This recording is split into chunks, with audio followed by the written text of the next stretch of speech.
நிறைய பேருக்கு லா of attraction பற்றி ரொம்ப நல்லா தெரிஞ்சிருந்தாலும் இன்னும் நிறைய பேருக்கு லா ஆஃப் அட்ராக்ஷன் பற்றின சரியான புரிதல் இல்லாமலேயே இருக்குது. ரொம்ப நாளாகவே என் கிளாஸில் என்னோடய ஸ்டூடெண்ட்ஸ் அண்ட் சப்ஸ்கிரைபர்ஸ் நிறைய பேர் என்கிட்ட அடிக்கடி கேட்கக்கூடிய ஒரு கொஸ்டின் என்ன அப்படின்னு சொன்னால், அவங்களுடைய மதத்தை குறிப்பிட்டு நான் இந்த மதம், ஸோ நான் லா ஆஃப் அட்ராக்ஷன் யூஸ் பண்ணலாமா அப்படின்னு ஒரு கொஸ்டினை கேட்குறாங்க. ஸோ இந்த கேள்விக்கான பதிலை தான் நாம் இந்த வீடியோவில் பார்க்க போகிறோம்.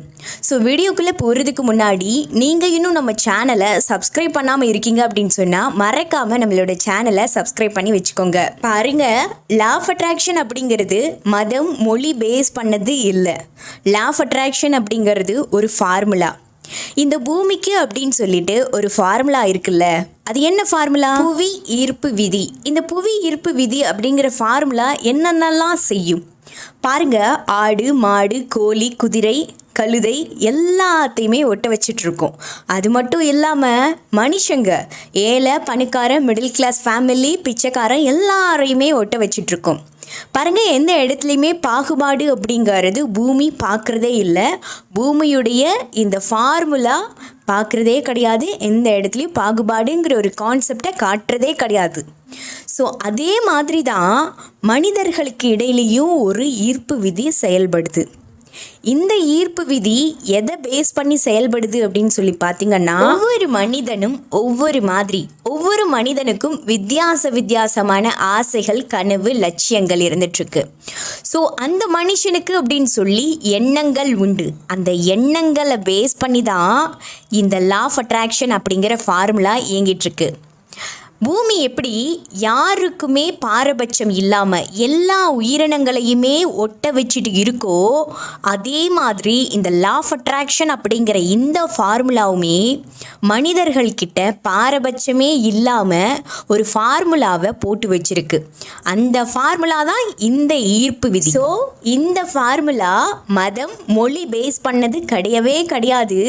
இந்த ஃபார்முலா மனிதனாக பிறந்த எல்லாருக்கு இடையிலையுமே செயல்படும். யாருக்கிட்டையுமே பாரபட்சம் இருக்கவே இருக்காது.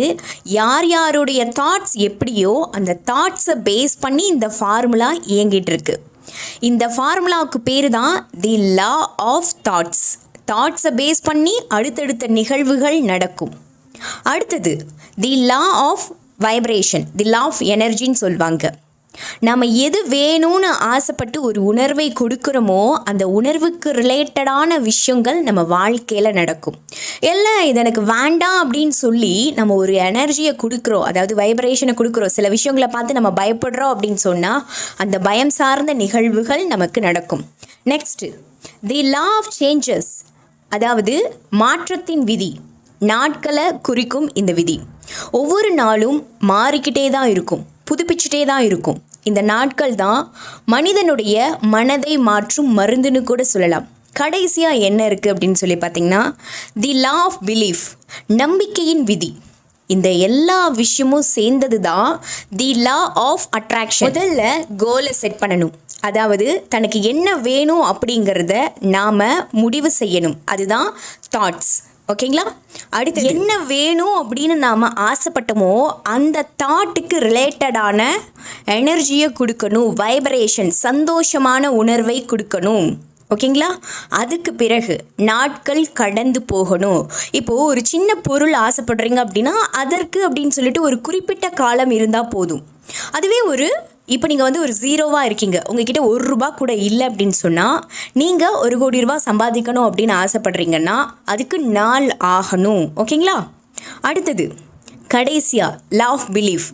10 நாள் ஆயிடுச்சு, இன்றைக்கி வரைக்கும் நான் ₹1 கூட சம்பாதிக்கல, இன்னைக்கு வேலைவாக சம்பாதிச்சிட போகிறேன் அப்படிங்கிற அவநம்பிக்கை இருக்கக்கூடாது. ஓகேங்களா? இதுதான் லா ஆஃப் பிலீஃப். இதெல்லாம் சேர்ந்து தான் law of attraction. And then இன்னொரு விஷயம் என்ன அப்படின்னு சொன்னால், நான் லா ஆஃப் அட்ராக்ஷன் யூஸ் பண்ணலாமா அப்படின்னு ஒரு கொஸ்டின் கேட்குறாங்க. பாருங்கள், லா ஆஃப் அட்ராக்ஷன் அப்படிங்கிறது நீங்கள் யூஸ் பண்ணாதான் இயங்கும் அப்படியெல்லாம் எதுவுமே இல்லை. லா ஆஃப் அட்ராக்ஷன் உங்களுக்கு தெரிஞ்சிருந்தாலும் தெரியலைனாலும் அது இயங்கிட்டே தான் இருக்கும். இதில் என்ன அட்வான்டேஜ் அப்படின்னா, நம்ம இந்த லா ஆஃப் அட்ராக்ஷன் அப்படிங்கிற ஃபார்முலா இப்படி தான் இயங்குது அப்படிங்கிறத தெரிஞ்சுக்கிட்டோம் அப்படின்னா நம்மளோட வாழ்க்கைக்கு என்னென்ன தேவைகளையோ அதை எல்லாத்தையும் நம்ம அடைய முடியும். எப்படி அடைய முடியும் அப்படின்னு சொன்னால் இந்த law of thoughts, law of energy, law of changes, law of belief இது எல்லாத்தையும் மிக்ஸ் பண்ணி நாம் ஒரு கோலுக்கு ரிலேட்டடாக ஒரு மேனிஃபெஸ்டேஷன் பண்ணோம் அப்படின்னா போதும், நமக்கு ஆசைப்படுற விஷயம் நம்ம கையில் வந்து கிடைக்கும். இவ்வளோ தான் லா ஆஃப் அட்ராக்ஷன். ஸோ தெரிஞ்சாலும் தெரியலைனாலும் லா ஆஃப் அட்ராக்ஷன் அப்படிங்கிற ஃபார்முலா இயங்கிட்டு தான் இருக்கும். அதுவே இந்த ஃபார்முலா இப்படி தான் இயங்குதா அப்படிங்கிறத நம்ம தெரிஞ்சுக்கிட்டோம் அப்படின்னா நமக்கு சாதகமாக இந்த ஃபார்முலாவை பயன்படுத்திக்க முடியும். ஓகேங்களா? இதற்காக தான் இவ்வளோ கோச்சிங்கும் கொடுத்துட்டு. சரி, ஓகே, இப்போ எல்லாருக்குமே புரிஞ்சிருக்கும் அப்படின்னு நினைக்கிறேன். தி லா ஆஃப் அட்ராக்ஷன் அப்படிங்கிறது எந்த மதம் சார்ந்ததும் கிடையாது, எந்த மொழி சார்ந்ததும் கிடையாது, எந்த இனம் சார்ந்ததும் கிடையாது அப்படிங்கிற விஷயம் கிளியராகவே புரிஞ்சிருக்கும் அப்படின்னு நம்புகிறேன். இது சம்மந்தமாக வேறு ஏதாவது டவுட் இருக்குன்னா கீழே கமெண்ட் பாக்ஸில் என்கிட்ட கேளுங்க. அல்லது லா ஆஃப் அட்ராக்ஷன் கோச்சிங் எடுத்துக்கணும், அல்லது லைஃப் கோச்சிங் எடுத்துக்கணும், love attract, money attract, job attract, இது போல் ஏதாவது வாண்டட் இருக்குது அப்படின்னு சொன்னால் கீழே டிஸ்பிளே ஆகிருக்கக்கூடிய நம்மளுடைய வாட்ஸ்அப் கான்டாக்ட் நம்பருக்கு மெசேஜ் பண்ணுங்கள். தேங்க்யூ.